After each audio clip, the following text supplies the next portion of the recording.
ISLൽ കേരള ബ്ലാസ്റ്റേഴ്സിന് ഇന്ന് അഭിമാന പോരാട്ടം. ഇന്നേ പോരാട്ടത്തിൽ ചിരവൈരികളായ ബംഗളൂരു എഫ്സിയാണ് ബ്ലാസ്റ്റേഴ്സിന്റെ എതിരാളികൾ. ISLൽ ഇതുവരെ ബംഗളൂരുവിന്റെ മൈതാനത്ത് വിജയിക്കാൻ ബ്ലാസ്റ്റേഴ്സിന് കഴിഞ്ഞിട്ടില്ല.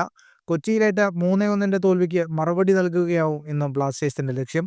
ഈ സീസണിൽ ഹോം ഗ്രൗണ്ടിൽ ബംഗളൂരു തോൽവി അറിഞ്ഞിട്ടില്ല. 5-ൽ 4 കളിയും ജയിച്ചു. 10 കളികളിൽ നിന്ന് 20 പോയിന്റുമായി ISLൽ 2ാം സ്ഥാനത്താണ് ബംഗളൂരു എഫ്സി. 5 ഗോൾ നേടിയ ടീമിന്റെ ടോപ്പ് സ്കോററായ സുനിൽ ഛേത്രി കളം നിറഞ്ഞ് കളിക്കുന്നതാണ് ആതിഥേയരുടെ പ്രതീക്ഷയും എതിരാളികൾക്ക് ഭീഷണിയും. ഈ സീസണിൽ കാര്യമായ ഗോളൊന്നും നേടാൻ കഴിഞ്ഞിട്ടില്ലെങ്കിലും ബ്ലാസ്റ്റേഴ്സിനെതിരെ ജോർജെ പെരേര ഡിയസ് അപകടകാരിയാണ്. സീസണിലെ തന്റെ ഏക ഗോൾ ഡയസ് നേടിയത് ബ്ലാസ്റ്റേഴ്സിനെതിരായിരുന്നു. മറ്റൊരു മുന്നേറ്റ താരമായ എഡ്ഗർ മെൻഡസ് ആകട്ടെ ഇതുവരെ നേടിയ 4-ൽ 2 ഗോളും ബ്ലാസ്റ്റേഴ്സിനെതിരെ നേടിയതാണ്. ഇതുവരെ ഇരു ടീമുകളും ഏറ്റുമുട്ടിയ 18 മത്സരങ്ങളിൽ 11 ബംഗളൂരുവിനായിരുന്നു ജയം.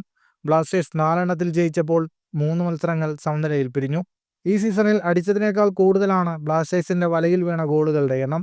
ആകെ ഒറ്റ മത്സരത്തിൽ മാത്രമാണ് ബ്ലാസ്റ്റേഴ്സിന് ക്ലീൻ ഷീറ്റ് ഉള്ളത്. ബംഗളൂരു ആകട്ടെ കളിച്ച 10 മത്സരങ്ങളിൽ 5-ലും ഗോൾ വഴങ്ങിയിട്ടില്ല.